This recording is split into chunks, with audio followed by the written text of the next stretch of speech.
At ayun guys, nandito tayo sa Manarog Cold Spring.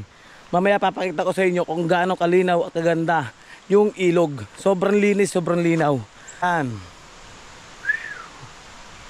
Mapapasipol kayo sa ganda. Alright, nandito tayo ngayon sa Manarog Cold Spring. Ayan, kitang-kita nyo naman yung ilog. Napakalinaw, napakaswabe. Ayan, oh. Mapapasipol ka sa ganda. Ayan, oh. Ayan, iyan, oh. Ang ganda guys. Ang ganda, mga kapatid tayo. Sinulit na namin yung araw namin na nandito kami sa Leyte. Hindi po kahit pesta nandun na sa bahay. Gumagala din kami. Ayun nga, kahapon nandun tayo sa may